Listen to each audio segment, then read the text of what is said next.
कक्षा 12वीं भौतिकी में फर्स्ट चैप्टर है फिजिक्स में हमारा स्थिर विद्युत स्टैटिक इलेक्ट्रिसिटी, जिसके अंतर्गत आज हम संधारित्र कैपेसिटर और उसका सिद्धांत, उसका प्रिंसिपल समझेंगे। बहुत सरल है, बहुत मज़ेदार भी है। संधारित्र वास्तव में क्या है कि एक ऐसी युक्ति है जिसकी सहायता से हम जब कोई चालक अगर लेंगे, कोई भी चालक ले लें, तो उसके आकार या आयतन को बढ़ाए बिना, मतलब उसके आकार या आयतन में कोई परिवर्तन किए बिना हम उसकी विद्युत धारिता को बढ़ा सकेंगे। तो बड़ी मज़ेदार बात है ये कि उस चालक के ना आकार में परिवर्तन करेंगे ना आयतन में परिवर्तन करेंगे और उसकी विद्युत धारिता को क्या कर लेंगे, हम बढ़ा लेंगे। तो चलिए हम इसको शुरू करते हैं। जैसे मान लीजिए हमारे पास में ये एक आइसोलेटेड या पृथक्कृत चालक प्लेट है और जिसको हमने क्या दिया है, धनावेश दिया है। अब इसके समीप हम एक अनावेशित चालक प्लेट लाते हैं जिसको हम कह रहे हैं बी। तो एक अनावेशित चालक प्लेट हम इसके पास में ले आते हैं। तो अभी तक हमने क्या किया, ध्यान से देखिएगा कि एक पृथक्कृत चालक प्लेट है जिसको हमने धनावेश दिया है और इसके समीप हम एक अनावेशित चालक प्लेट बी लाए हैं। चलो इसको लिख भी लेते हैं कि हमारे पास में एक पृथक्कृत चालक प्लेट ए है जिसको धनावेश दिया है और इसके समीप एक अन्य अनावेशित चालक प्लेट बी को लाते हैं। अब बी को इसके पास में लाने के बाद देखिए, इसको तो हमने कुछ नहीं किया, यही बात यहाँ लिखी है कि किसी चालक के आकार या आयतन को बढ़ाए बिना, मतलब ए में हम कुछ भी संशोधन नहीं करेंगे और उसकी विद्युत धारिता बढ़ा देंगे। और यही बात संधारित्र का सिद्धांत कहलाएगी। तो ये जो पूरा सिस्टम बनेगा ये संधारित्र बनने लग जाएगा। तो चलिए अभी तक जो हमने किया वो आपको बता दिया, यहाँ लिखा है। अब क्या होता है बी अनावेशित चालक प्लेट को इसके पास में लाने पर, यहाँ क्या होता है, प्रेरण की घटना होती है, विद्युत प्रेरण की घटना होती है।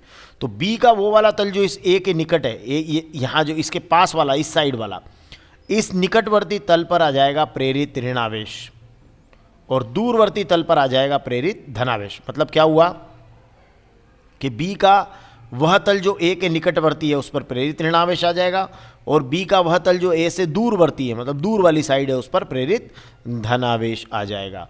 तो उससे क्या होगा, चलिए इसको लिख भी लेते हैं। तो हमने जो अभी बात की वो यही है कि विद्युत प्रेरण की घटना होगी और बी का वह तल जो ए के निकटवर्ती है उस पर प्रेरित ऋणावेश आ जाएगा और बी का वह तल जो ए से दूरवर्ती है उस पर प्रेरित धनावेश आ जाएगा। अब इससे क्या होगा ये कि जो बी का जो प्रेरित ऋणावेश है वो ए के विभव को कम करेगा। ठीक है ना, देखिए ये ऋण है और ये धन है, तो ए के विभव को क्या करेगा, ये कम करेगा। और बी का प्रेरित धनावेश ए के विभव को क्या करेगा, बढ़ाएगा।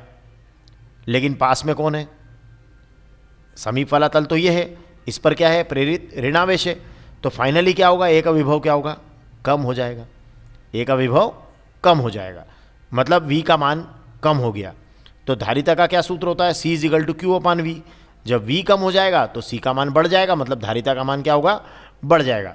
तो हमने क्या समझा कि जो प्लेट B का जो प्रेरित ऋणावेश है, ये जो प्लेट B का प्रेरित ऋणावेश है ए के विभव को घटाने का प्रयास करता है और B का जो प्रेरित धनावेश है वो ए के विभव को बढ़ाने का प्रयास करता है। ओके, क्योंकि प्रेरित ऋणावेश ए के ज़्यादा निकट है तो उसका प्रभाव ज़्यादा रहेगा, तो प्लेट ए का विभव क्या हो जाएगा, कम हो जाएगा। और सूत्र C = Q/V से V का मान कम होने पर C का मान अर्थात चालक की धारिता का मान बढ़ जाएगा। तो क्या इतने में संधारित्र का काम हमारा हो गया? नहीं, अब धारिता हम और बढ़ाना चाहते हैं, वास्तविक रूप से संधारित्र बनाना चाहते हैं, तो हमें क्या करना चाहिए कि इस प्लेट B का जो संबंध है उसको पृथ्वी से कर देना चाहिए।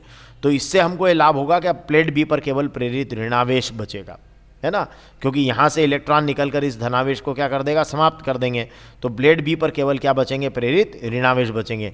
तो ऐसे में क्या होगा कि ये जो ए के विभव को बढ़ाने वाले कुछ धनावेश थे ये खत्म हो गए। तो अब ये प्रेरित ऋणावेश क्या करेंगे, ए के विभव को और कम कर देंगे ना, है ना, पहले की तुलना में ए का विभव और कम होने लग जाएगा। और जब विभव और कम होने लगेगा तो क्या होगा, धारिता और बढ़ने लगेगी, क्योंकि आपने क्या किया, प्लेट बी का संबंध पृथ्वी से कर दिया, तो उस पर केवल प्रेरित ऋणावेश रहेगा। और ये इससे क्या होगा, चालक ए का विभव क्या होगा, और कम हो जाएगा और उसकी धारिता और बढ़ जाएगी, है ना, मतलब पहले की तुलना में ज़्यादा बढ़ जाएगी।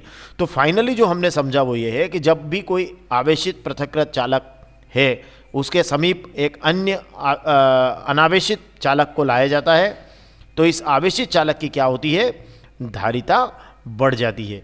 यहाँ पर अनावेशित पढ़िएगा, इसको अनावेशित अलग अलग लिखा है, इसको एक कर लीजिएगा। अनावेशित चालक प्लेट लाते हैं तो क्या होगा, इस आवेशित चालक प्लेट की धारिता बढ़ जाएगी और दो चालकों का ये जो निकाय है जिसमें एक आवेशित है एक अनावेशित है, ये निकाय आपका कहलाता है संधारित्र और यही हमारा है संधारित्र का सिद्धांत। धन्यवाद।